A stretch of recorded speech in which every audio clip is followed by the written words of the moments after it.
Hello everyone, তোমরা সবাই কেমন আছো? আমি তো ভালো আছি। আজকে আমরা চলে এসেছি কিংশুকের মামা বাড়িতে। এসেই দেখি গল্পের আসর বসে পড়েছে, আর পাশে চলছে রান্না। মাংসের গন্ধে পুরো বাড়িটা মমও করছে।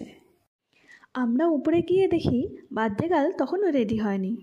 ও, তোমাদের তো বলাই হয়নি, আজকে বর বউ দুজনেরই বার্থডে একই দিনে, মানে কিংশুকের দাদা বৌদির বার্থডে আজকে।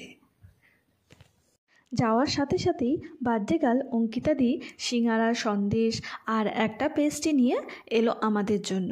খেতে খেতেই ছোটো মামার মেয়ে কেয়াবুনুও চলে এলো। তারপর এক এক করে বাচ্চা পার্টি আসার পর শুরু হলো কেক কাটা। সবাই আশীর্বাদ করে গিফটও দিচ্ছে। এই গিফটের ব্যাপারটা দারুণ না? গিফট পেতে কার না ভালো লাগে। যাই হোক, অঙ্কিতাদির মা, শাশুড়ি মা, পিসি শাশুড়ি, মামি শাশুড়ি, কাকি শাশুড়ি সবাই এক এক করে গিফট দিয়ে আশীর্বাদ করলো। এর ফাঁকে আমরাও একটু কেক মেরে ভিডিও করে নিলাম। কিংশুককে বললাম সেজে গুজে গেছি, আর কোনো ফটো ভিডিও থাকবে না আমার, যেই কথা সেই কাজ।